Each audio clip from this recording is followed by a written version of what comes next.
ពួកមនុស្សទាំងឡាយឈប់ស្រែកផ្អើលទៅក៏ថ្ងៃឃើញតែរអ៊ូថាពួកយើងគួរឲ្យធុញដឹងថាបើគ្មានពួកយើងទេផ្ទះឯងច្បាស់ជាខ្ទេចខ្ទីអស់យូរហើយគួយចុះឲ្យស្ដាប់ពួកយើងនិយាយឲ្យច្បាស់ខ្ញុំគឺជាជីងចក់ឈប់យកបោះដេញខ្ញុំទៅគឺខ្ញុំនឹងឲ្យដែលចាំជួយចាប់មូសដែលខំពួកឯងបើគ្មានខ្ញុំទេពួកឯងបាច់ជាដេកអេសរហូតដល់ហូរឈាមមិនខានចងចាំទុកក្នុងខួរក្បាលផងដើរឲ្យត្រង់ជួគ្នាពួកយើងណែមនុស្សឃើញខ្មោចសត្វល្អិតងាប់ទេបើពួកយើងមិនជួយគ្នាជញ្ជូនយកទៅចោលទេតែឯងច្បាស់ជាធំក្លិនស្អុយរលួយបាត់ហើយក៏មកដើរជន់ពួកយើងឲ្យសោះណាចំណែកខ្ញុំវិញគឺកលាតដែលឃើញខ្ញុំរត់ចុះឡើងនឹងមិនមែនមកលេងសើចទេគឺមកជួយបោះសម្អាតកំទេចអាហារដែលពួកឯងជ្រុះចោលនឹងឯងខ្ញុំនេះជាអ្នកអនាម័យប្រចាំផ្ទះវាយស្អាតដោយសារអ្នកណាទីបណ្ដាញនេះមិនមែនធ្វើមកសម្រាប់មើលលេងឲ្យស្អាតទេវាជាអន្ទាក់បច្ចេកវិទ្យាខ្ពស់សម្រាប់ចាប់សត្វរុយដែលចូលចិត្តមកទុំលើម្ហូបអាហារពួកឯងបោះបណ្ដាញខ្ញុំចោលរហូតដឹងអត់ថាវាធ្វើពិបាកកម្រិតតុកកែមិនបាច់មកត្រាប់តាមសម្លេងខ្ញុំទេខ្ញុំនេះជារៀមច្បងចាំស៊ីពួកសត្វល្អិតស្លាបរឹងធំដែលពួកឯងខ្លាចនឹងអី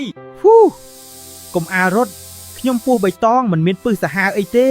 ខ្ញុំមកជួយគ្រប់គ្រងចំនួនកណ្ដុនលើពីដានផ្ទះឲ្យពួកឯងសរុបមកឈប់ខ្លាចឈប់ដេញហើយរស់នៅជាមួយគ្នាដោយស្ងប់ស្ងាត់ទៅពួកយើងធ្វើការធ្ងន់ដើម្បីផ្ទះមួយនេះដោយមិនគិតថ្លៃទេវើយចប់ការបង្រៀនត្រឹមហ្នឹងហើយទៅសម្អាតផ្ទះខ្លះទៅពួកមនុស្សចង់ចំអិនម្ហូបឲ្យឆ្ងាញ់មែនទេនេះណែ BJ សញ្ញាមន់ធំដាក់តែបន្តិចឆ្ងាញ់ម៉ែអាជាតិអើយផលិតផលកូនខ្មែរពិត 100%